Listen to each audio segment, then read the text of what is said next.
Bonjour à tous et bienvenue dans ce nouvel épisode de On regarde ou pas, un podcast dans lequel on parle de films, de séries, de pop culture et de tout ce qui nous intéresse. Je suis Michel, votre hôte, j'aime analyser, critiquer, intellectualiser, peut-être même un peu trop ce que je regarde. Et moi c'est Audrey, je suis bon public, même pour le pire de la télévision, et toujours prête à me replonger dans les programmes de mon adolescence. Aujourd'hui nous allons parler de Wicked. Ce film est sorti en décembre 2024 et a été réalisé par Jon M. Chu, qui est aussi connu pour Crazy Rich Asians et Sexy Dance. Il met en scène Ariana Grande dans le rôle de Glinda, The Good Witch, et Cynthia Erivo dans le rôle d'Elphaba. Il y a également au casting Jeff Goldblum, qui incarne le magicien d'Oz. Vous avez pu voir Jeff Goldblum dans pas mal de films depuis ces 40 dernières années, notamment Jurassic Park. Il y a Michelle Yeoh qui incarne le rôle de Madame Morrible, qui a connu pas mal de succès il y a 2 ans, je crois, avec Everything Everywhere All at Once. Et Jonathan Bailey dans le rôle de Fiyero, qui est connu pour Bridgerton. Pour faire un petit résumé du film, bien avant les événements du célèbre magicien d'Oz, le film Wicked retrace l'histoire d'amitié improbable entre Glinda, The Good Witch of the South, et Elphaba, The Wicked Witch of the West, bien avant qu'elle ne soit célèbre. L'histoire se déroule durant leur jeunesse à l'université de Shees, où les deux femmes passent de la rivalité à l'amitié, avant de faire la rencontre du magicien d'Oz, qui fera basculer le destin de chacune à tout jamais. Audrey, c'est toi qui m'as recommandé d'aller voir ce film, que je suppose tu as beaucoup apprécié. Est-ce que tu peux me dire quels sont les éléments dans l'histoire qui ont résonné avec toi ou qui t'ont plu ? Tout d'abord, on va faire un petit warning. On va complètement dévoiler l'intrigue.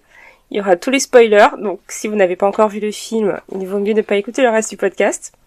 Allez voir le film, et ensuite venez écouter l'épisode. C'est mieux. Moi, j'adore les comédies musicales, de base. Et le film, c'est vrai qu'il y a eu beaucoup de publicité autour. Il y a, quand on montrait les bandes annonces et les images, ça avait l'air hyper impressionnant, hyper travaillé. On sentait qu'il y avait énormément de budget dans le film. Ils ont aussi mis beaucoup de stars dedans. Donc c'est vrai que j'avais particulièrement envie de le voir. Et j'ai pas été déçue, finalement, du résultat, que ce soit pour les images, l'histoire ou les chansons. Et les actrices aussi qui, je trouve, ont donné une performance qui était assez remarquable. Et d'ailleurs, le film a plusieurs nominations aux Oscars. Donc toi, tu l'as trouvé comment ? Bah écoute, je t'avouerais que moi au départ, les seules choses que j'ai vues et entendues à propos de ce film, c'est la tournée de presse des filles, et c'était davantage des moqueries, des trucs de même avant de regarder comment elles sont perchées, elles sont cheloues et tout, machin. Et ensuite j'ai vu la durée du film et j'étais en mode flemme en fait, 2h40. Mais bon, ensuite tu m'as demandé de le regarder, donc je me suis dit il doit y avoir des choses derrière. Et au final, non, j'ai passé un bon moment. J'ai pas senti les 2h40 passer, ce qui m'a un peu surpris parce que je pensais vraiment que j'allais être en mode faites que ça s'arrête, mais ça a été.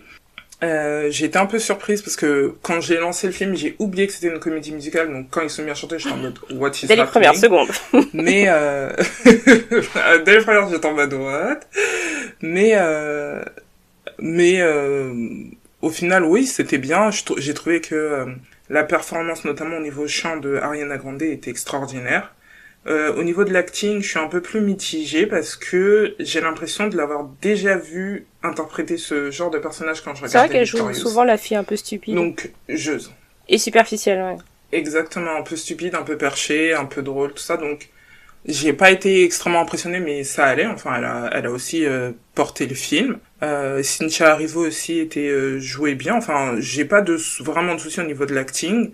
Et le film était très coloré. Après, je pense qu'on en parlera plus tard, mais j'ai un peu du mal à comprendre le fonctionnement de l'univers. En termes d'histoire, j'ai pas senti les 2h40 passer, mais en même temps, il s'est pas passé grand-chose. Donc, c'est intéressant comme film, parce que, 2h40, c'est impressionnant, et en même temps, tu regardes le film et tu dis, ok. En termes d'histoire, voilà, quoi, on n'a pas tant de choses que ça à raconter. Ton résumé en 30 secondes résume totalement l'histoire, quoi. Après, peut-être que c'est l'adaptation qui fait ça. Il faut préciser que le film Wicked, c'est une adaptation de la comédie musicale de Broadway, qui est une adaptation d'un roman, certainement qu'ils ont retiré beaucoup d'éléments qui se trouvent dans les films, puisque c'est plus l'adaptation de la comédie musicale que du roman finalement, puisqu'ils ont repris les chansons, ils ont repris les personnages, ils ont repris la même histoire que celle qui est présentée à Broadway, donc ça doit jouer aussi sur le fait qu'il y a des éléments qui sont pas très logiques et très clairs, je trouve. Mais comme toi aussi, même parfois dans le comportement des personnages, il y a des petites choses qui sont pas particulièrement logiques. Et j'ai aussi trouvé que par moments c'était un peu caricaturaux.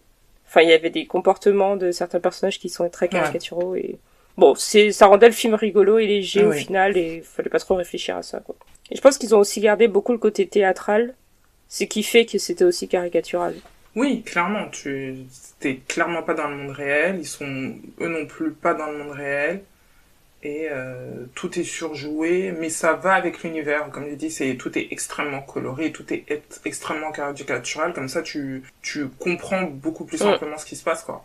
C'est un film que tu peux regarder dès 5 ans, en fait, quoi. C'est pour tout le monde, c'est pour tous les âges, c'est pas très profond en soi, mais les messages sont assez clairs. Même on voit souvent le casting, les personnages secondaires, les extras, je sais pas, il y a un autre terme. Ouais.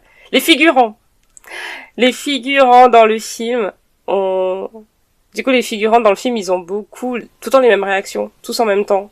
Tu sais, il y a un truc surprenant, ils sont tous hyper surpris de la même façon. S'il y a un truc qu'ils trouvent drôle, ils vont tous rigoler. Tu vois, ils ont tous vraiment tout le temps les mêmes réactions, tous ensemble, quoi. Donc c'est ça qui fait que c'est pas hyper réaliste, mais marrant. Du coup, on va se focaliser sur les persos principaux. On va commencer avec Elphaba, donc interprétée par Cynthia Erivo. Qu'as-tu pensé du personnage ? Moi, j'ai beaucoup aimé le personnage. Peut-être parce que j'aime beaucoup l'actrice. Je sais pas, je pense que ça doit jouer aussi. Et que c'est un personnage aussi qui... Je pense, parce que le personnage d'origine dans la comédie de Broadway, elle est verte, mais elle était jouée quand même par une femme blanche. Et là, le fait qu'elle soit jouée par une femme noire, ça fait qu'on n'oublie pas que c'est... On a l'impression qu'elle joue quand même le rôle d'une femme noire dans l'univers, tu vois, même si elle est verte. Je sais pas si tu vois ce que je veux dire. Bon, elle était jouée par une femme blanche, mais qui était juive. Donc on essaie quand même de jouer sur cette dimension. Elle nous ressemble, mais elle est pas comme nous.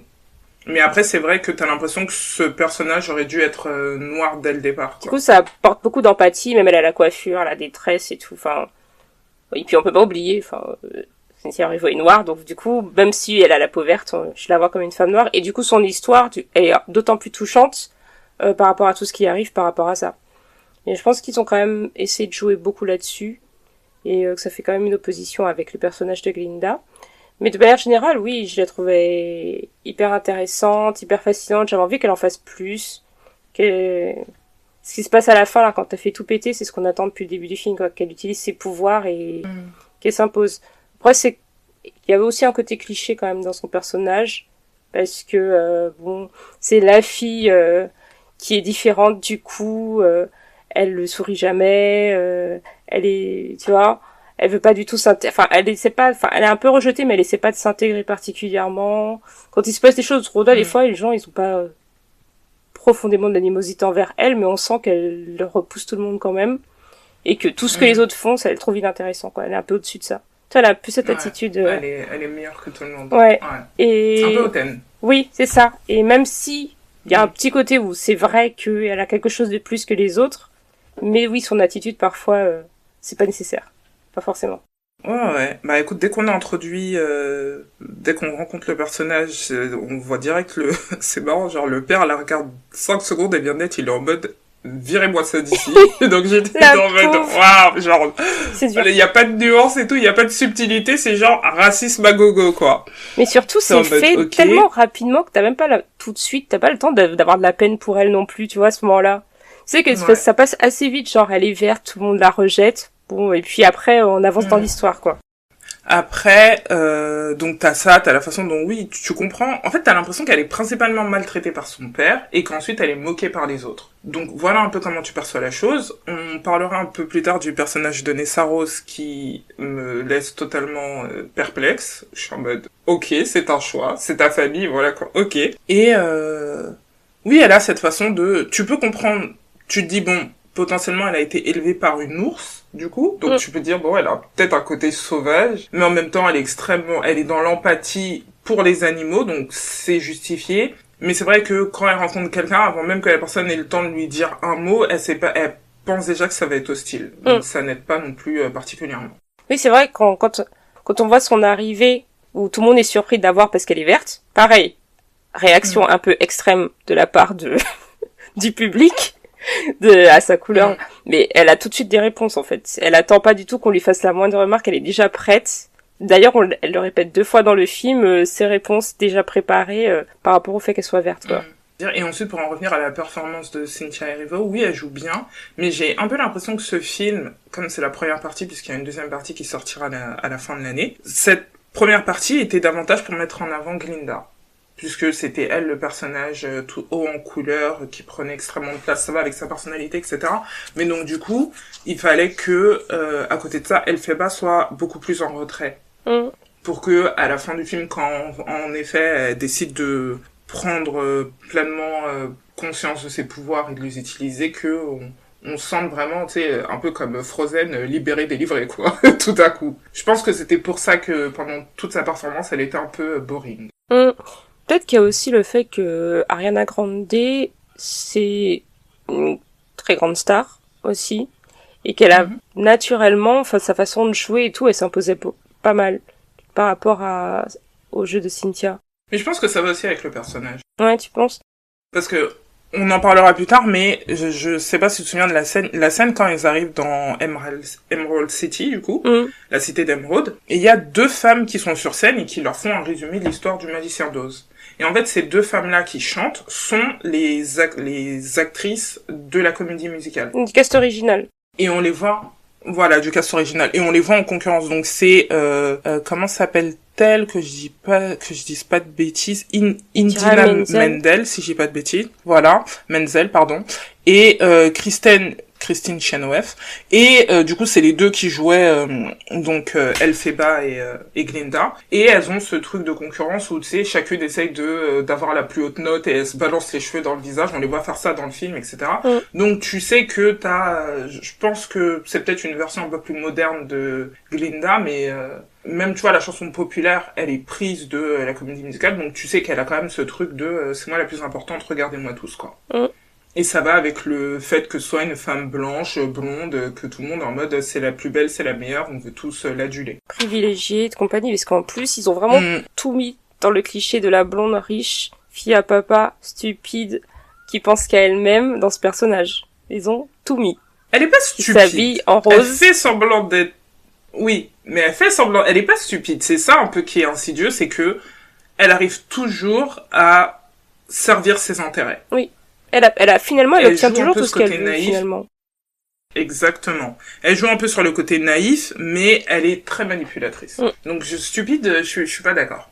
Ben, du coup, on a aussi touché à Glinda là-dedans. Ce qui est surprenant, c'est que du coup, Glinda va à l'université parce qu'elle veut devenir une sorcière. En fait, peut-être qu'on en sera plus dans la partie 2, mais c'est une école où il y a des gens qui ont des pouvoirs, enfin, où du coup, Elphaba a des pouvoirs, Madame Morrible a des pouvoirs, personne d'autre ne semble avoir de pouvoir, en tout cas on les voit pas les utiliser, mais Glinda veut une baguette magique pour devenir une sorcière, mais elle a pas de pouvoir, donc pense-t-elle que c'est la baguette qui lui donne les pouvoirs, ou va-t-il se passer peut-être que la cérémonie de remise de diplôme, on les balance dans de la potion magique? En fait, je ne comprends pas vraiment comment fonctionne cet univers. Je n'ai aucune réponse par rapport à ça, c'est vrai.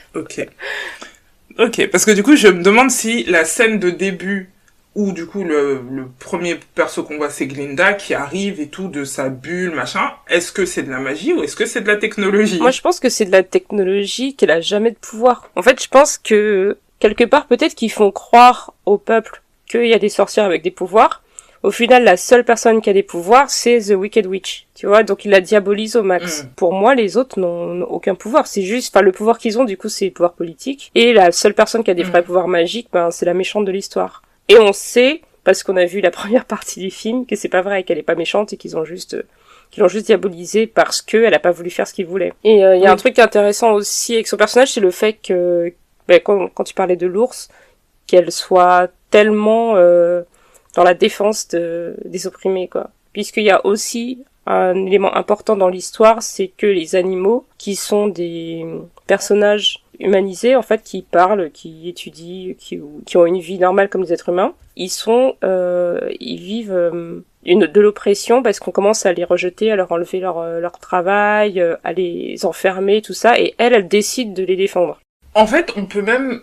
Enfin, ils disent qu'ils ont aidé à fonder la société dans laquelle ils sont, et que Oz, du jour au lendemain, décide de créer un ennemi commun pour unir le peuple. Et ce qui m'a trouvé trop bizarre dans le film, c'est quand ils expliquent pourquoi les animaux ont commencé à être rejetés par la société, c'est qu'ils disent, oui, il y a un moment, là, il y a eu la famine, et du coup, ils se sont retournés contre les animaux. J'ai cru que c'était parce qu'ils voulaient les manger. Mais moi, c'est ce que j'ai compris, hein. Moi, j'ai compris qu'à un moment, genre, le monsieur, il sort de chez lui, il regarde son voisin qui est une vache, il est en mode, il faut que je mange. C'est ce que j'ai compris. Est-ce qu'à Oz, ils sont végétariens ou quoi? Comment ça se passe? Si les animaux parlent. C'est une très bonne question. Si les animaux parlent, comment se nourrit-on? C'est une très bonne question. Oh my god. Mais ouais, c'est vrai qu'on sait même pas. Ouais, c'est ce que je dis où t'as du mal avec parfois l'univers où tu te dis que fait-on, que voit-on, que se passe-t-il. Ok, on peut parler de Fiyero. As-tu des choses à dire sur ce perso qui est du coup le love interest? Oui, pourquoi? On ne sait pas, parce qu'il est beau. Après, il a un petit côté rebelle, parce que il est quand même, il fait comme Glinda. Il fait semblant d'être un peu stupide, mais il y a toute une chanson dans laquelle il explique que c'est mieux d'être passif, de pas trop réfléchir, de pas trop se prendre la tête et de s'amuser.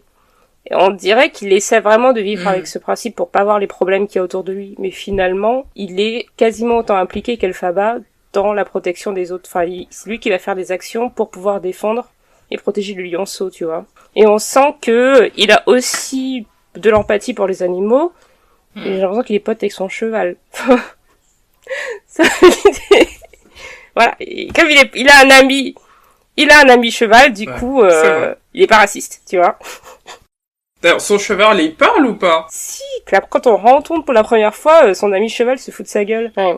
Mais donc, c'est à la fois son ami et il lui monte dessus. Je comprends pas, en fait. Écoute, voilà. Faut pas trop se poser des questions. Et c'est aussi la seule personne qui rencontre Elphaba et qui n'a pas l'air choquée. Oui, c'est vrai. Et tu sais qui a joué ce rôle à un moment dans la comédie musicale? Taye Diggs. Exactement! Oui, j'ai entendu ça parce que je sais pas s'il était fiancé ou marié à Idina Menzel. Il était marié à Idina Menzel. Bref, Taye Diggs, c'est ton acteur préféré. Il est partout. Je l'adore. Je l'adore. Enfin, si, un peu à voir avec Fiyero quand même. Mais la scène où le bouc, leur professeur, ils sont en classe et la police vient et l'attrape par les cordes et personne ne fait rien, j'étais là, waouh. Tout le temps dans le film. J'étais là, waouh. Mais vraiment, les personnages, déjà les personnages principaux, on va vite faire la réaction, mais de manière générale, tous les autres personnages du film, les figurants là, ils ont jamais de réaction. En fait, c'est vraiment des figurants. Ils sont au fond, ils sont là pour avoir des réactions générales, unanimes, et c'est tout. Ils s'en fichent complètement de tout ce qui se passe. On leur dit, Glinda est jolie, elle est gentille, on aime Glinda. Donc ils aiment Glinda. L'autre, elle est méchante, faut se moquer d'elle, ils se moquent d'elle, et c'est tout. En fait, ils n'ont pas leur propre... ils n'ont pas d'individualité, quoi. Ils sortent pas du lot, et même les deux personnages qui sont les besties, là, de Glinda, eux, c'est pareil. Eux, c'est les seuls qui ont un petit peu de dialogue, en dehors des acteurs principaux, et ils montrent pas non plus qu'ils sont... Je pense que c'est un peu représentatif de la société, quoi, qui est hyper passive, qui réagit pas et qui laisse les choses se faire. Ouais. Madame Horrible, donc interprétée par Michelle Yeoh. Dès qu'elle est arrivée, j'étais en mode dès que j'ai vu, j'étais en mode elle m'inspire pas confiance, cette dame. Ce qui était drôle, c'est que tu la voyais du coup être fascinée par Elphaba et limite dégoûtée par Glinda. Et donc déjà tu dis c'est genre tu peux pas avoir du dégoût, du mépris pour un élève. Genre quel genre de professeur es-tu, quoi? Elle est hyper méchante avec Glinda, je trouve. Vraiment. Ouais. Elle est en mode tu n'es rien du tout, tu ne seras jamais rien, arrête de me parler. Elle est limite comme ça, quoi. C'est clair, elle la déteste et on sait vraiment pas pourquoi. Il y a pas de justification. Ben si, c'est que elle est en mode, tu me fais perdre mon temps. Moi, c'est elle que je veux et tu me gênes. Oui, mais elle est pas obligée d'être aussi hostile avec elle, tu vois. C'est vrai. Tu sais, vraiment, des fois, j'ai trouvé qu'elle avait une direction un peu excessive avec Glinda. Peut-être qu'elle a l'habitude de meufs blanches comme ça qui se croient tout permis et elle est en mode, c'est bon, en fait, j'ai ma dose. Je sais pas, mais c'est drôle. Tout ça pour au final... Bon, en fait, tout ce qui l'intéresse... Je pense que Glinda et elle, elles sont un peu pareilles parce que ce qui l'intéresse finalement, c'est le pouvoir. Donc, la seule personne qui l'intéresse vraiment, c'est Elphaba. Bon, qui l'intéresse, entre guillemets, puisque... Dès le début, en fait, on s'en rend pas compte, mais Elphaba, elle rentre dans un piège puisqu'ils veulent juste utiliser son pouvoir. Mais Glinda aussi, elle est comme ça. Tout ce qui l'intéresse, quelque part, c'est aussi le pouvoir. Donc les deux, elles sont un peu pareilles. Donc tous les autres, ça l'intéresse pas. Elle a le mépris le plus total pour Glinda et bon les autres. Parce qu'elle fait même pas de cours. Elle a dit, moi, je fais cours que s'il y a quelqu'un d'intéressant. S'il y a personne d'intéressant, je fais pas de cours. Voilà, c'est ça le prof. Je fais cours que pour les gens que je trouve intéressants. Et je me montre intéressante en faisant hop hop hop de ma main et je fais des nuages. Je fais partir des nuages et je suis du côté du magicien d'Oz et c'est tout. Et à la fin, malgré tout le mépris qu'elle avait eu pour Glinda, finalement ça devient son allié. Donc c'est quand ça l'arrange quoi. Ce qui est étrange, c'est que pendant toutes les sessions en fait, tu te dis, déjà c'est une très mauvaise prof et tu te dis, elle aurait pu. En fait, ils ont envoyé Elphaba dans Emerald City, sans la prévenir, sans la préparer, tu sais, ils auraient pu préparer le lavage de cerveau. Tu lui balances pas ça d'un coup en mode au fait on te manipule depuis le début, on a besoin de toi pour lire le livre et tout, pour utiliser ta magie, tout ça. Ils auraient pu préparer le coup en fait. Est-ce qu'on voit que Glinda, elle accepte parce que ils sont dans un truc où dès qu'une figure d'autorité leur dit de faire un truc, ils le font. Ils ont pas d'esprit de rébellion. Tu peux comprendre que Elphaba en est un, puisque elle a toujours été traitée comme étant à part, donc elle peut voir les choses différemment. Mais je trouve que c'est pas assez travaillé. Et donc, que c'est pas surprenant que quand Elphaba, elle arrive et elle récite le sort et qu'elle transforme tous les singes et qu'évidemment c'est traumatisant, qu'elles sont en mode, vous êtes des grands malades, je m'en vais. Tu sais, c'est vraiment pas surprenant, en fait. Mais que eux soient surpris, qu'ils sont en mode, non, fais ce qu'on te dit, t'as envie de leur dire, dans quel monde vivez-vous, en fait? Et surtout, c'est pas bien amené comment ils estiment que elle a suffisamment de pouvoir pour pouvoir tu vois, parce que les petits exercices qu'on la voit faire, c'est genre soulever une pièce. Bon, c'est hyper inintéressant. On voit qu'elle a des explosions de colère, du coup, que ça fait tout casser, mais enfin, t'as raison. Pourquoi il l'a préparé à quoi, au final? C'était juste pour passer le temps qu'il la faisait faire des exercices, parce que si c'était juste, elle avait vu qu'il avait des pouvoirs au début, elle aurait pu l'envoyer directement voir le magicien d'Oz. Et ils auraient vu ce qui se passe. Parce que y a pas eu de préparation, y a pas eu d'entraînement, c'est pas comme si elle avait appris à jeter des sorts ou quoi que ce soit, elle a rien fait du tout. On sait pas ce qu'elle a fait vraiment de magique pendant ses cours, quoi. On la voit juste qui se promène à chaque fois avec la dame et qui discute, et puis Glinda est jalouse. Ils savent qu'elle est spéciale parce qu'elle est plus puissante que tous les autres, puisqu'on voit personne d'autre faire de tour de magie. Tu vois. Donc, il y a ça. Mais après, pareil, oui, du coup, on arrive au magicien d'Oz. Quel est son... Enfin, on peut quand même parler de Madame Morrible parce que elle représente ces femmes qui ont du pouvoir et qui s'associent avec des personnes influentes pour que les choses ne changent pas, pour laisser en place ce système. Elle se dit, moi j'ai du pouvoir, et elle a plus de pouvoir que le magicien d'Oz, puisqu'on sait que le magicien d'Oz n'en a aucun, mais elle ne se sert pas de ce pouvoir pour révéler la vérité ou pour changer les choses, au contraire, elle veut rassembler le plus de personnes dans le système pour que ce système-là reste en place et que, comme tu dis, elle soit professeure dans une école, mais qu'elle n'ait pas à faire de cours. C'est un peu le truc, quoi. Quelle est la vie qu'elle mène actuellement. En plus, elle arrive, vraiment, son arrivée, c'est en mode, tout le monde est ébahi, impressionné de la voir, c'est en mode, oh là là, elle a Madame Morrible. Et on sait pas pourquoi elle a autant de... Enfin, à part qu'elle fait, elle fait des petits tours de magie, et on n'est même pas sûr qu'elle sache vraiment faire de la magie, c'est tout. En fait, les gens, ils sont juste impressionnés par ça, par rien. Si, on sait qu'elle fait de la magie parce que, enfin, je pense, quand Elphaba et elle sont devant le livre, elle dit que elle n'arrive à déchiffrer que quelques mots. Alors qu'Elphaba comprend tout. Donc je pense, comme on a dit, il y a des gens qui ont quand même, on sait qu'il y a de la magie dans cet univers, donc il y a quand même des gens qui ont des capacités, mais clairement pas au niveau d'Elphaba. Mais là, on parlait justement des fans qui font tout pour pouvoir laisser le pouvoir en place, et d'un homme blanc, là, pour le coup, puisque c'est un peu le magicien d'Oz. Il arrive, tout le monde il impressionne tout le monde avec ses machines. Je veux dire, je sais pas depuis combien de temps le magicien d'Oz est le magicien d'Oz, mais personne n'a jamais compris qui il était vraiment, et qui faisait pas de magie, en fait. C'était juste un magicien de cirque. en vrai. Il me semble que dans l'histoire de Magicien d'Oz, il vient du même monde que Dorothy. Il arrive dans le monde des magiciens, mais comme il sait faire des tours, du coup, les gens, ils pensent qu'il est génial. Et Glinda aussi, elle a son rôle, et je pense que le rôle de Glinda, il est super important là-dedans, dans toute la propagande qui est créée pour faire croire qu'Elphaba, elle est méchante. Et ce qui est intéressant avec Glinda, c'est que, même je voyais sur internet, les gens se demandent si elle était vraiment l'amie d'Elphaba à un moment, tu vois. Est-ce qu'il y a vraiment un moment où Glinda a vraiment ressenti de l'amitié pour elle?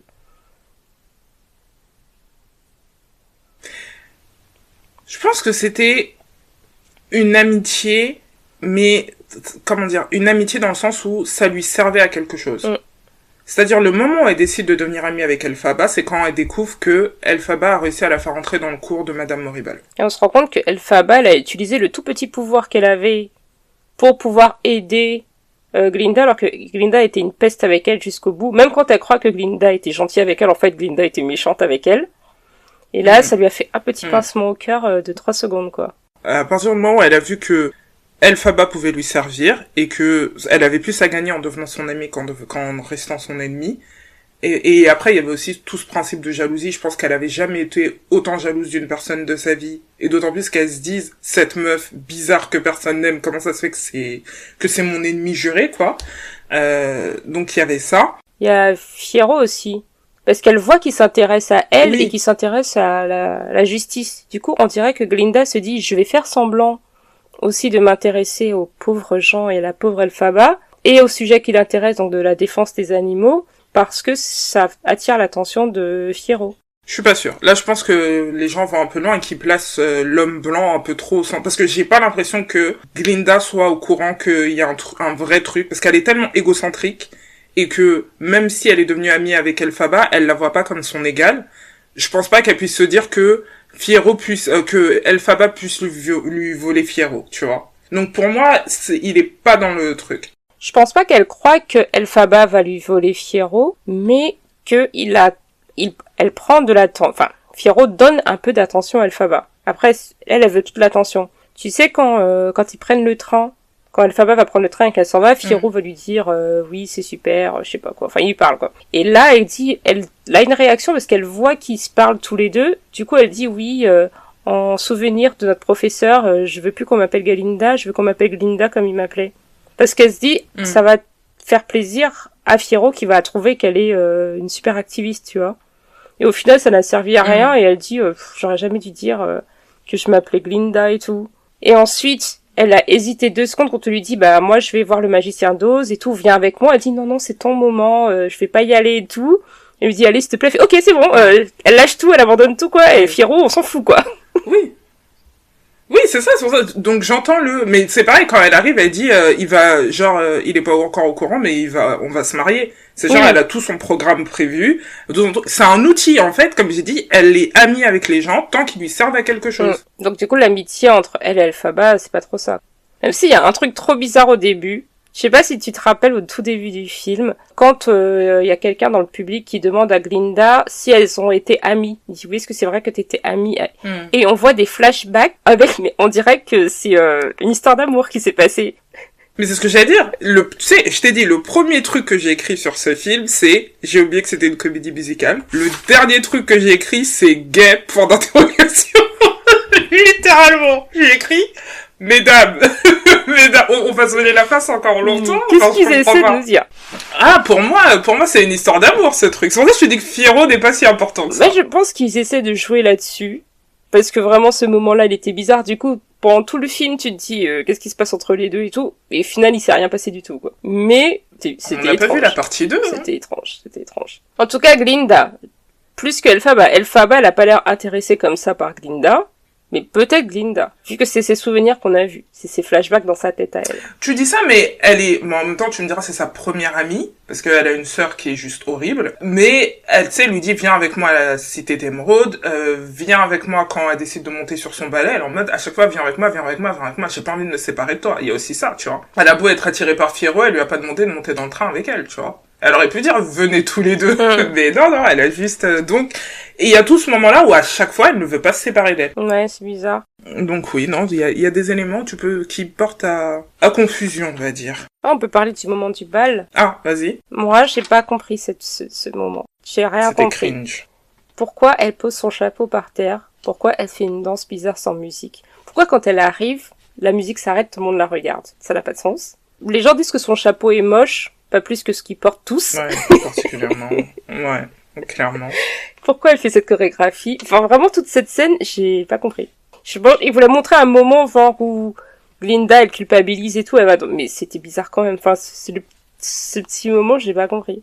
J'ai pas compris pourquoi c'était aussi gênant. Ouais, bah c'est genre personne pensait qu'elle allait venir, en plus habillée comme ça, puisque de toute évidence, parce que personne d'autre qu'elle ne porte que du noir, je sais pas quoi, donc je pense qu'il y a un truc avec ça. Tout le monde est tout en bleu. Et donc c'est pour ça que, voilà, et c'est pour ça que tout le monde s'arrête et la regarde, et ils sont en mode, ben va-t'en en fait, on veut pas de toi ici, c'est un peu ça. Et elle, pour une fois, elle décide de s'imposer, elle fait sa chorégraphie bizarre, et ensuite... elle se fait moquer et je sais pas, peut-être qu'elle se dit ouais pour une fois je vais rester, j'en ai marre de m'enfuir, moi aussi j'ai envie de passer un bon moment avec d'autres personnes et du coup Glinda la rejoint. Et moi j'ai pas compris vraiment pourquoi la chorégraphie est aussi étrange. Est-ce qu'il y a de la symbolique? C'était comme The O.A. Ouais. Quand ils font la chorégraphie pour se téléporter dans un autre univers. Oui. Par contre, ce qui était vachement intéressant, c'est Elphaba fait la chorégraphie, tout le monde trouve ça bizarre. Glinda fait la chorégraphie, c'est la nouvelle mode. Mais je crois que ce que je crois que j'avais lu un article où il disait que c'était une chorégraphie qui devait être faite à deux.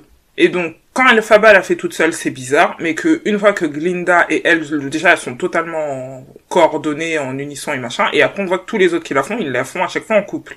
Donc déjà on revient sur ce truc de couple et que une fois que c'est genre quand elle est toute seule, c'est moche, mais une fois qu'ils sont à deux, ça devient quelque chose de magique, quoi. Moi, j'ai pas du tout vu ça comme ça quand je l'ai vu au cinéma. Moi, j'ai juste vu, encore une fois, quand les noirs, ils font un truc, personne n'aime, et quand les blancs, ils refont exactement la même chose, c'est révolutionnaire. Parce qu'en plus, là, à ce moment-là, Glinda, elle va aider une amie, entre guillemets, et finalement, ça retombe sur elle, ça redonne des retombées positives pour elle, quoi. Parce que maintenant, les gens, ils trouvent qu'elle est incroyable, qu'elle a un grand cœur et tout, et que tu vois, elle est super. Parce qu'on aurait pu penser qu'à ce moment-là, comme dans un film d'adolescent classique, quand la fille populaire, elle va vers la meuf qui était rejetée, du coup, elle perd en popularité. Et là, c'est pas du tout le cas. Oui, non, mais elle est Glinda, donc, elle perd pas. Mais pour le coup, Elphaba aussi gagne en popularité.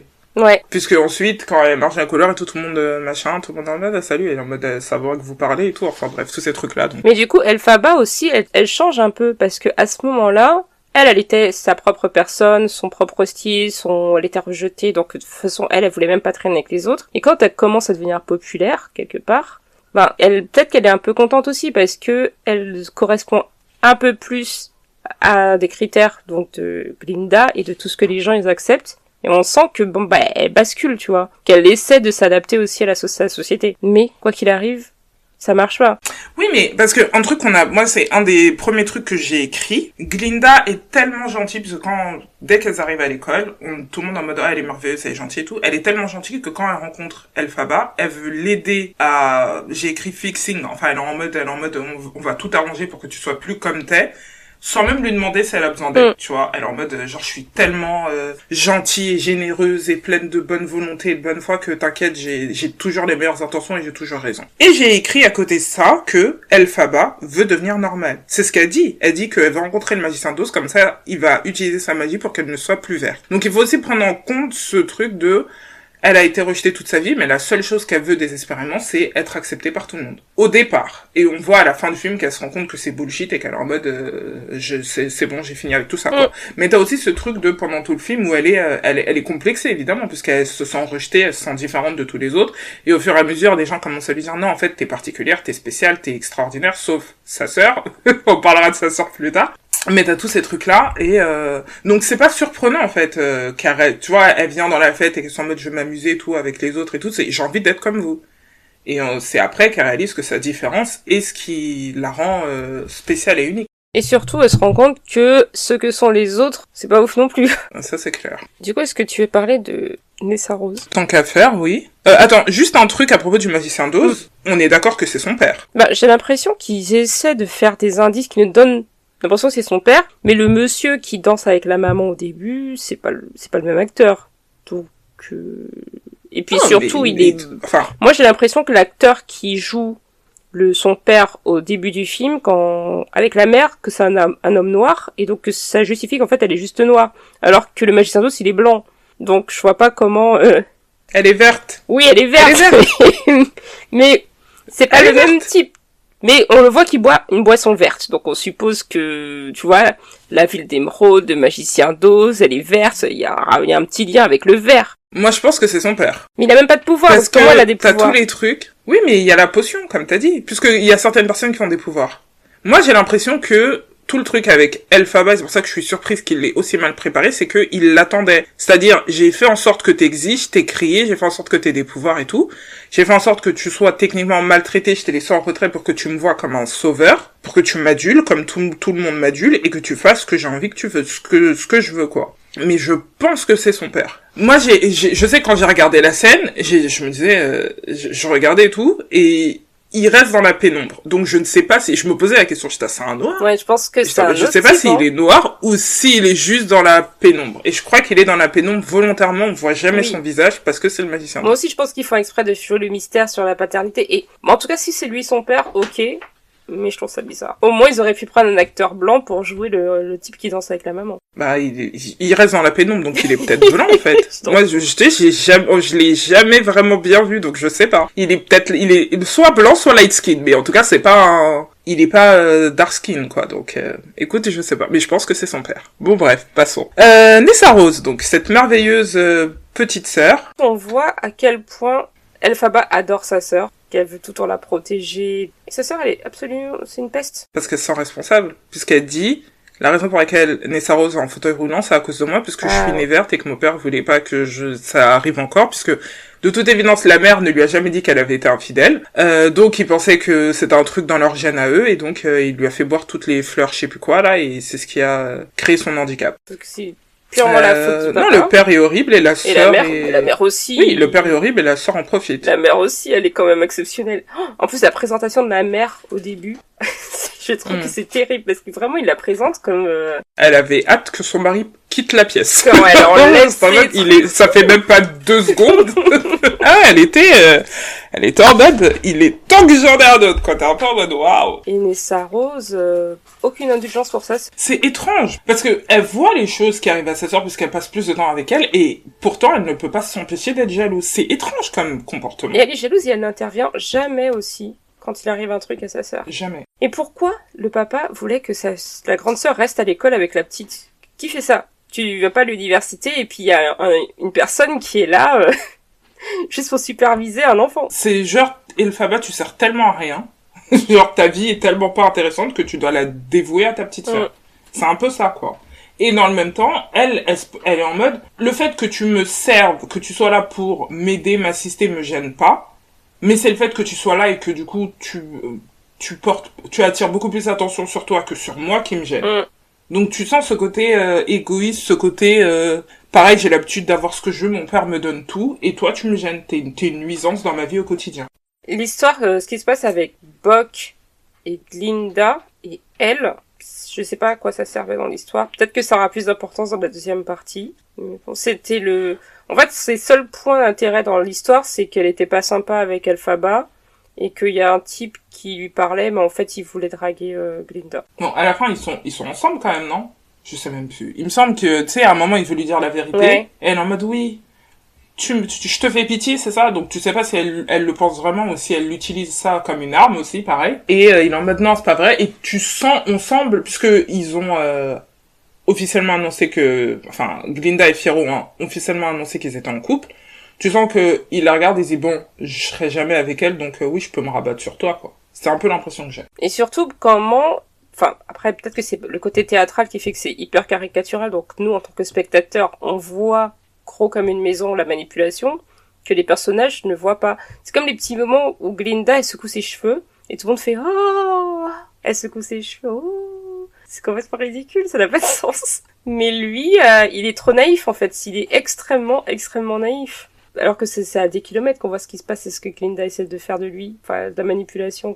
Non, mais enfin, d'un point de vue un peu plus large, nous on la voit, c'est-à-dire on l'a vue depuis le début, on la connaît. Eux ils la connaissent pas, donc ils se disent c'est juste la personne la plus gentille, la plus généreuse et la plus belle qui existe, tu vois. C'est juste ils ont une perception d'elle totalement différente et c'est pour ça que Fiyero, quand lui il les regarde, il est en mode t'es plus maligne que t'en as l'air. Enfin je sais plus ce qu'il lui dit, mais clairement lui il voit clair dans son jeu. Parce qu'il est pareil.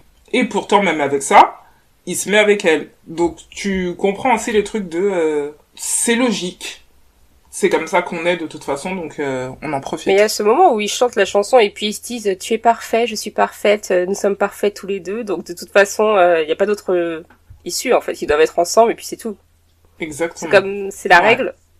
Deux personnes parfaites, on est ensemble et puis on se pose pas plus de questions. Ils se connaissent même pas, ils se sont vus 5 minutes et ça y est, c'était... Bah, c'est un prince, c'est quoi, c'est une duchesse ou une, elle a un titre. Entre personnes de la noblesse, on reste ensemble, quoi. Quoi qu'il arrive, même si on se connaît pas, même si on s'apprécie pas plus que ça, même si on cherche pas à se connaître au final. Mais d'un point de vue extérieur, ça fonctionne. Tu vois, ça fait sens. Donc ça suffit.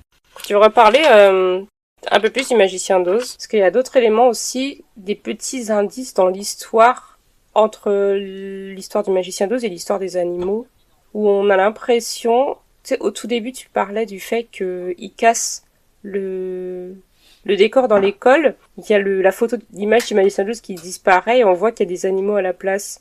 Et je pense que ça fait aussi partie de toute la propagande que a développé avec les années le Magicien d'Oz pour se faire passer pour un héros incroyable. Puisque les gens ils chantent, oh le Magicien d'Oz il est génial. Il a mis son image à la place des vraies personnes qui sont les vraies personnes qui ont créé vraiment la société, qui sont les animaux.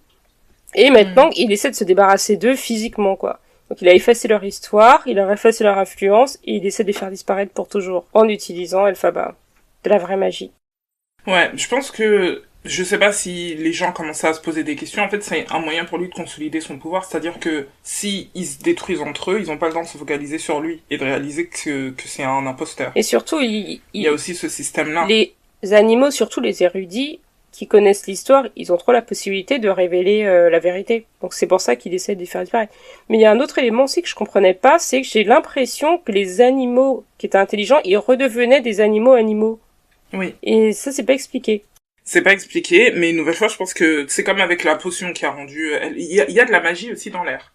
Et du coup, ça perd... Parce qu'il a un système en place. Il est pas resté au pouvoir comme ça sans rien faire. Donc là, on l'a vu avec Madame Morrible. Peut-être qu'il a d'autres sorciers ou sorcières. Parce que pareil, quand Elphaba et Glinda arrivent dans le palais du magicien d'Oz, on voit les singes. Même Glinda fait coucou et tu vois qu'ils sont pas contents d'être là. Et ensuite, quand le magicien d'Oz leur dit d'aller récupérer Elphaba, il leur dit si vous voulez revoir vos familles, etc. Donc, il a eu un moyen, puisque les singes sont des guerriers, il a quand même eu un moyen de réussir à les capturer, à les contrôler. Donc, il a quand même des systèmes en place qui font qu'il a pu maintenir son pouvoir aussi longtemps. C'est un personnage intéressant. Oui. Faudra voir comment, du coup, dans la deuxième partie, il continue d'utiliser son pouvoir et de manipuler les gens, et les gens continuent de le croire. Et en plus, il est hyper réactif parce qu'il utilise très rapidement, du coup, le fait que les singes, ils aient des ailes. Du coup, il leur dit, mais oui, c'est elle la méchante. Alors que bon, elle a pas fait exprès, elle savait pas ce qui allait se passer. Même le singe qui était là, il a vu ce qui s'est passé, je trouve qu'il abuse. Il aurait pu dire quelque chose. Mais à la fin du film, ils partent avec elle. Mais ils partent à sa poursuite. Mais après, le truc, c'est que quand on a vu le magicien d'Oz, tu sais que ce sont ses alliés à elle. À quel moment... Oui, il me semble qu'à la fin du film, ils partent avec elle. Moi, j'ai pas l'impression Peut-être que justement, lui, il est venu et qu'il leur a dit... Bon, les gars, en fait... Les gars, on est en train de se faire avoir. Voilà, tu vois, on est en train de se faire avoir. Moi, je pense pas que la fin du film, ils partent avec elle, genre, ils sont ses alliés. Moi, je pense qu'ils partent à sa poursuite. Moi, j'aimerais bien voir à quel moment ils changent de camp. Ok, bah, peut-être dans la partie 2, mais j'ai l'impression qu'ils partent avec elle. Ouais, peut-être. J'ai écrit le magicien d'Oz, ils en parlent comme si c'était... est-ce que c'est leur dieu? Genre, ils en parlaient tellement d'une façon extrême et genre incroyable au début du film que j'étais là, je comprends pas si c'est votre dieu, qu'est-ce qui se passe en fait? Vraiment. Après, on a l'impression que les gens, surtout ceux qui vivent parce que t'as l'impression que partout c'est la campagne, sauf du coup la ville d'Émeraude, on a l'impression que c'est un peu le centre-ville, la technologie, il y a beaucoup de couleurs, il y a beaucoup de monde, tu vois, des grands bâtiments et tout. Et les gens, ils ont l'air hyper heureux, tu vois. On dirait qu'ils sont sous drogue, tout le monde est hyper heureux, le magicien d'Oz, il est génial, tout va bien. Alors qu'à l'extérieur, on sait qu'il se passe des trucs horribles, puisque les animaux, ils en parlent. Et on sait que qu'il y a eu, par le passé, enfin, peut-être que c'est le magicien d'Oz qui les a sauvés, entre guillemets. Ce qui s'est passé, parce qu'il y avait l'histoire de la sécheresse, là. En plus, je crois qu'elle a une vision au début, Elphaba, là. De la sécheresse aussi. Tu sais, quand elle fait sa petite chanson au début, elle sort de l'école et elle voit le début du film en flou. Que les gens, elle dit oui, il y aura un jour on va chanter mon nom, mais elle sait pas pourquoi. La pauvre. Elle a des visions, elle se pose aucune question. Elle est en mode, ouais, j'ai vu ça et tout, mais c'est normal, on passe à autre chose. Même ça, tu vois, t'as envie de le dire. Elle est censée avoir une professeure avec qui en parler, elle en parle pas. Enfin, c'est tellement bizarre. Et un truc que j'ai remarqué aussi, c'est que quand elle arrive à Emerald City, personne n'a peur d'elle. C'est un truc que j'écris, personne n'est en panique, là. La dame verte a débarqué, personne dit rien. Je pense que c'est un petit plot hole. Enfin, ils le remarquent, mais ils s'en fichent, quoi. Mais peut-être qu'ils l'attendent aussi, peut-être qu'ils savaient qu'elle arrivait. Oui, je pense que le magicien d'Oz les a prévenus. Mais après, on voit aussi que... Parce que quand elle arrive, ils disent qu'ils l'attendaient aussi dans le singe. Enfin, je sais plus, il y a un garde qui lui dit qu'elle était attendue. Donc peut-être que les gens, ils arrivent, tu sais, ils lui font une petite chanson d'accueil. Peut-être que le train, il vient pas souvent. Et que quand le train, il vient, il y a quelqu'un d'important. Du coup, même si elle est verte, c'est pas grave. Et puis ils aiment bien le vert. Du coup. Mais ça peut aussi vouloir dire qu'ils contrôlent les entrées et sorties dans sa ville. Parce que quand elle reçoit l'invitation, il y a écrit nominative. Ça veut dire que c'est pas... Bon, en même temps, Glinda va rentrer et on dit rien. Mais ça veut dire que... il y a personne d'autre dans le train avec eux, donc ça veut dire qu'ils contrôlent qui rentre, qui sort, comment ça fonctionne. Ce qui est aussi marrant dans le film, je sais pas si t'as remarqué, mais la tenue emblématique du coup de la sorcière, avec son chapeau et sa grande cape, c'est Glinda qui les donne à Elphaba. Elle lui donne le chapeau, je sais pas pourquoi elle le garde, mais elle garde le chapeau, et elle lui donne la cape aussi, et le balai même. Enfin, elle lui donne tout. Tous les éléments qui vont être utilisés contre... Ah non, c'est elle qui prend le balai. Mais tous les éléments qui vont être utilisés contre elle et qui vont faire son image, ben c'est Glinda qui lui a donné. Oui, c'est comme si elle créait son image, quoi. Tout ça pour ensuite lui dire que c'est elle la méchante. Bon, à sa décharge, elle a essayé de lui faire un makeover. Pendant toute la chanson populaire, elle essaye de lui faire porter des trucs, mais ça marche pas. Donc, elle dit, bon, j'ai essayé, ça marche pas. On va te mettre dans ce truc bien sombre, etc. Mais ouais. En plus, la cape qu'elle lui a donnée, elle est longue, hein. J'étais là, waouh, cette cape est très longue, madame. C'est particulier. C'est hyper bizarre, je trouve, la façon dont elles se disent au revoir, parce on dirait qu'elles savent qu'elles s'aiment. Enfin, c'est ce qu'ils essaient de nous montrer, en tout cas de faire croire. Mais qu'elles sont obligées de devenir ennemies. Parce que Glinda, elle a choisi le magicien d'Oz, mais elle le fait en toute détente. Genre, elle dit, elle choisit le pouvoir. Moi je me mets contre toi maintenant. Elle lui dit, mais non, mais viens avec moi. Non, je vais du côté de tes ennemis. Non, elle lui dit pas, je me mets contre toi. Elle dit pas, je me mets contre toi. Elle dit, moi je choisis le statu quo. Ici, il y a du pouvoir, il y a des gens qui nous disent de faire des choses, ils veulent prendre des décisions pour nous. Ici, c'est beaucoup plus facile. Pourquoi tu veux aller à l'encontre de ça? Elle est persécutée, qu'on raconte des mensonges sur elle en direct, et elle ne la suit pas. Mais elle pense qu'on peut tout régler en allant leur parler. Viens, retourne voir le magicien d'eau, je suis sûre qu'on peut trouver un accord. De quoi tu parles? C'est un peu ça, quoi. Et surtout qu'elle accepte facilement, on lui dit, mais reste avec nous, je vais devenir ton prof, tu verras. Et elle accepte. Glinda est décevante. Bien sûr. Je sais pas laquelle que j'aime le moins entre Glinda et Nessa Rose. Mais vraiment, Glinda m'a vraiment énervée pendant le film. Je pense que c'est le but, j'espère, de détester son personnage, qui est extrêmement bien joué. En fait, on aime le personnage parce que, à cause de tout ce qu'elle est. Elle est drôle, elle chante bien, elle danse bien, elle est fun à regarder. Et elle est détestable. Moi, j'ai plus détesté Nessa Rose. Je sais pas si c'est parce que j'ai une sœur. Je sais pas si c'est parce que j'ai une sœur. Glinda étant une femme blanche, qui a toujours tout eu, qui a du pouvoir, qui a de l'argent, qui est influente, qu'elle choisisse le pouvoir et l'influence ne me surprend pas. Donc j'avais aucune attente de sa part. Alors que Nessa Rose, je me dis, c'est ta sœur, en fait. Je ne comprends pas ce qui se passe. C'était vraiment, genre, avec Nessa Rose, je faisais un blocage là. Mais Nessa Rose, même si c'est sa sœur, elle est hyper privilégiée, parce que son père, il est hyper gentil avec elle, il la chouchoute et tout. Enfin, je pense qu'elle a tellement vécu comme ça, aussi, qu'elle est peut-être déconnectée de la situation de sa sœur à cause de ça. Elle est comme Glinda, où elle est tellement habituée à tout avoir, que, quand il y a un truc qui va pas dans son sens, elle se remet pas en question pour se dire est-ce que en fait la situation de ma sœur elle est juste ou pas. Elle se dit juste moi ça me dérange et du coup je suis pas content. Et on peut même y voir, et ça c'est même pas une métaphore, mais on peut y voir un dialogue de son père est blanc, elle est sortie light skin, Elphaba est sortie verte. Donc enfin on peut comparer ça à une dark skin, et donc elle a un traitement de faveur par rapport à sa sœur. Qu'elle peut justifier, puisque elle est plus belle, elle est meilleure. Je me demandais, est-ce qu'on a plus d'empathie pour Elphaba parce qu'elle est verte, que si Cynthia Erivo était restée noire? En mon point de vue, qu'elle soit verte, pour moi, ça n'a aucune différence, parce que je pense que c'est difficile d'oublier que c'est une femme noire, même si elle a une peinture verte sur le visage.